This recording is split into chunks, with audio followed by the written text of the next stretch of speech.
Magandang araw po mga kapuntos, at sa araw na ito po meron po akong tampok na video para sa inyo at sana ay magustuhan ninyo.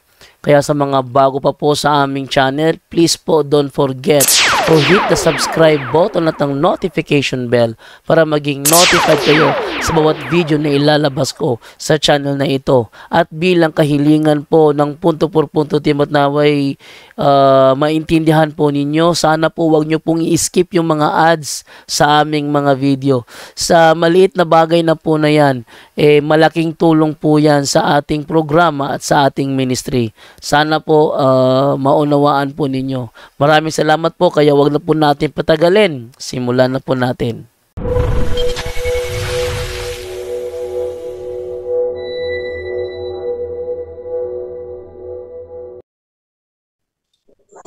So, ang tanong ko po ay, kasi birthday ngayon ni Mama Mary. So, ano po ba yung mga tamang, ano ba? Ano po ba yung dahilan kung bakit September 8 ang birthday ng mahal na Birhen Maria? Ano ba ang patunay kung bakit September 8 O, ang birthday ni Mama Mary, ni Mother Mary? ano po ba ang patunay na September 8 talaga yung birthday ni Mama Mary at anong taon siya isinilang? Okay, papasagot po natin yan sa ating kapatid dito, Brother Junri. Brother Junri?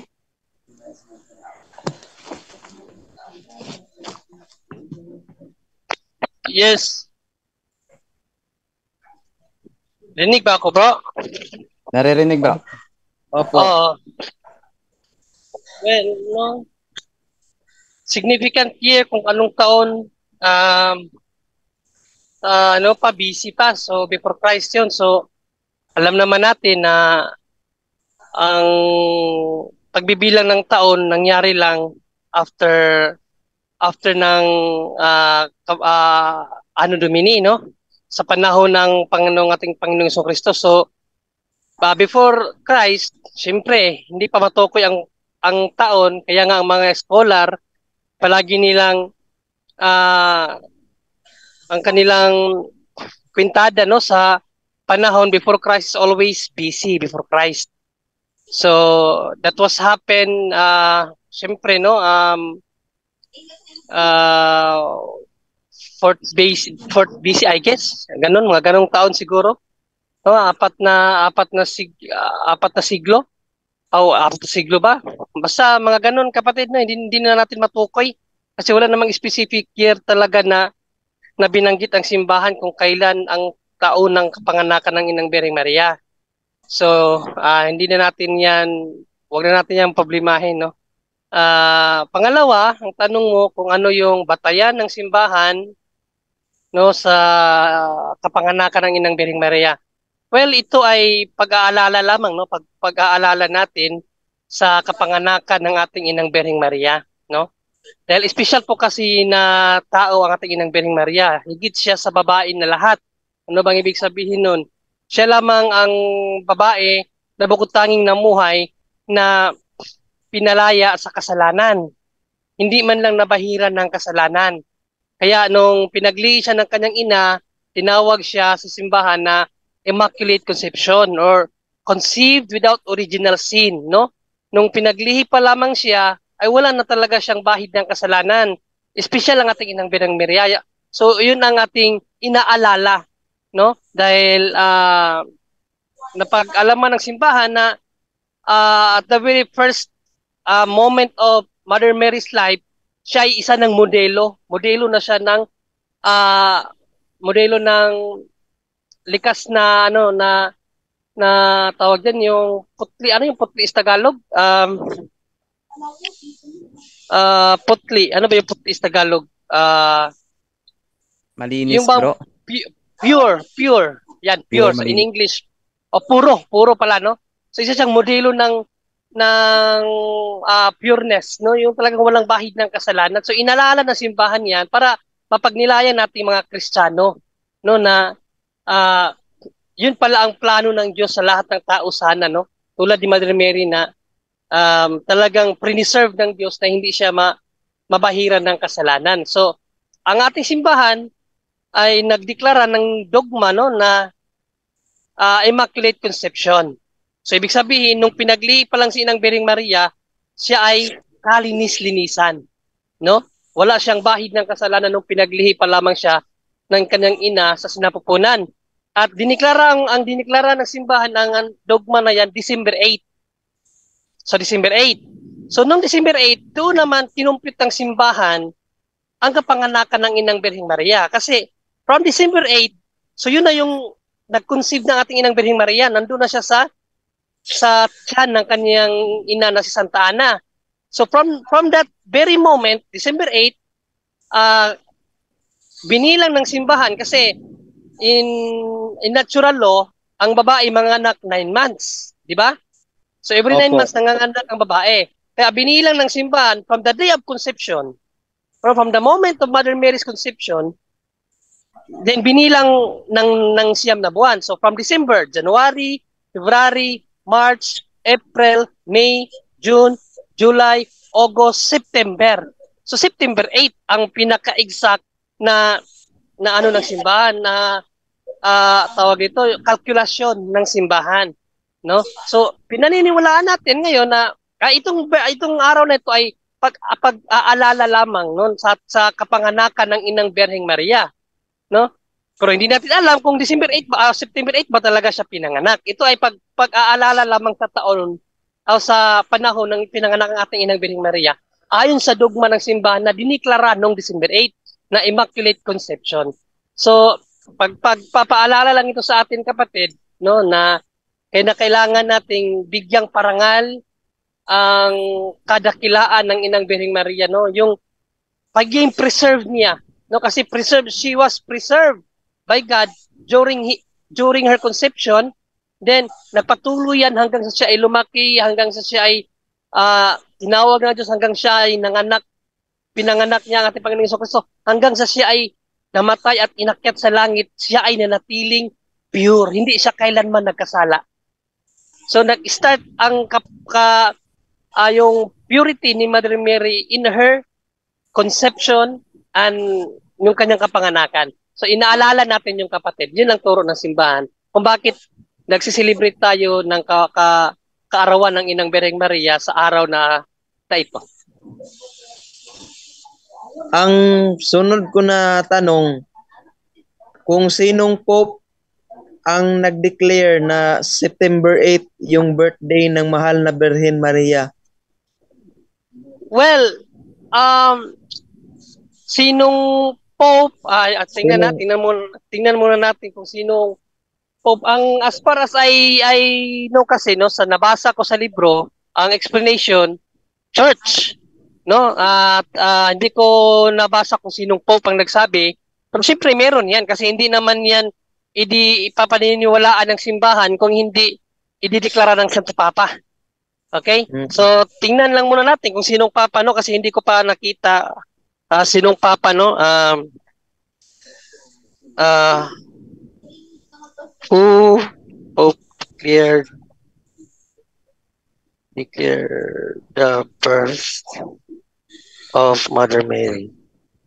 So nabasa ko kasi na libro, yung ano lang, yung kung bakit tayo nag-celebrate ng September 8 na kaarawan ng Inang Birheng Maria, no? So tingnan natin dito, si Pope Pius XII ang nagsabi, no, sa Nativity of Mary. Previous to the reform by Pope Pius XII, the General Roman Calendar on 1954. Ito ba 'yon? Noong 1954, asan na ba yun? Wala. Yung, in the case of saints, the church commemorates their date of death with Saint John the Baptist and the Virgin Mary as few birth dates are commemorated. The reason for this is found in the singular mission each had in salvation history, but traditionally also because this alone were holy in their very birth. For Mary, si Immaculate Conception, John was sanctified. Sino bang Pope ang nag-ano nito? Hinahanap ko kung sinong Pope, no? Ang naano ko ganina, si Pope ano eh. Pope... sinong Pope ba yun?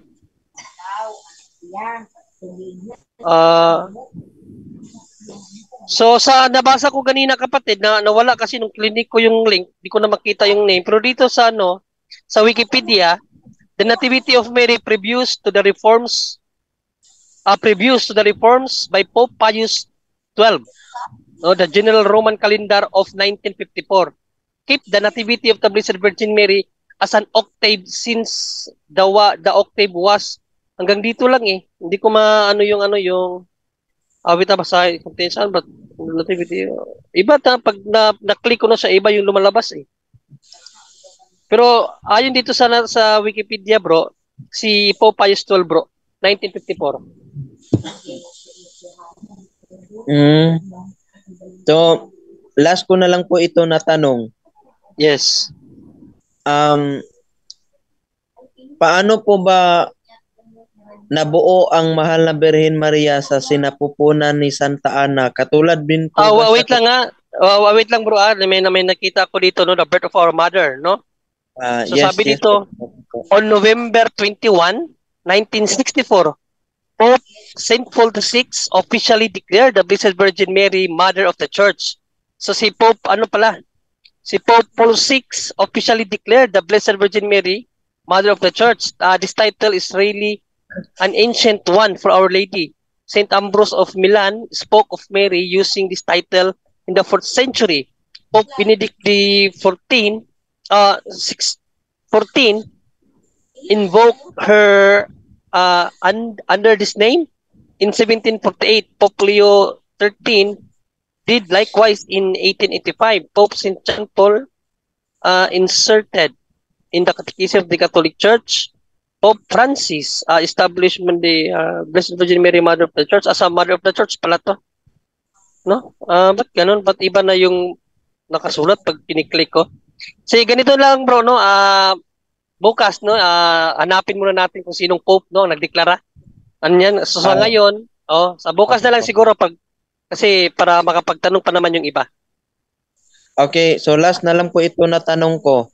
Sige. Paano po ba nabuo ang mahal na Birhen Maria sa sinapupunan ni Santa Ana? So, naging katulad din po ba siya kay Kristo na lalang ng Espiritu Santo? Of course, hindi. Hindi, no? Ang sa 2nd century na tradition, nabasa ko sa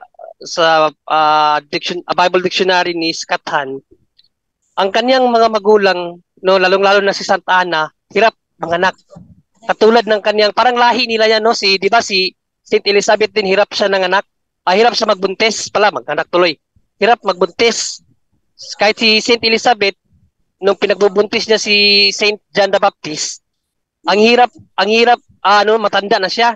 Kaya nga napipi yung ama niya, no, si Sakaraya, dahil hindi siya naniniwala sa sabi ng anghel na magbubuntis ang iyong asawa, no, at mga anak ng isang lalaki na tawaging St. John. Siyempre hindi naniniwala si Zacarias kasi ang tanda na ni St. Elizabeth nung nagbuntis is 90 years old yata, mga ganong edad na or 80. So parang imposible na para sa kanya. So ganon din ang mama ni Mother Mary. Parang lahi nila yan kasi magkapatid si yung nanay ni St. Elizabeth yata at ang nanay ni Mother Mary magkapatid. So si Mother Mary din hirap manganak. Si Mother Mary, si Santa Ana hirap manganak. So, simple, sabi dun sa nabasa ko, yung pananampalataya nila sa Diyos ay hindi sila nawalan hindi sila nawalan yung pag-asa ba? Hindi sila nawalan ng pag-asa na magkakaroon talaga sila ng isang anak. So, nabuntis si Santa Ana, late na rin, matanda na. At yun si Mother Mary ang naging bunga. At yun pala si Mother Mary, siya na pala ang pinili ng Diyos na magiging ina ng Diyos, magiging ina ni Panginoong Jesucristo. Yun kapatid. Okay po, maraming salamat po sa magandang sagot.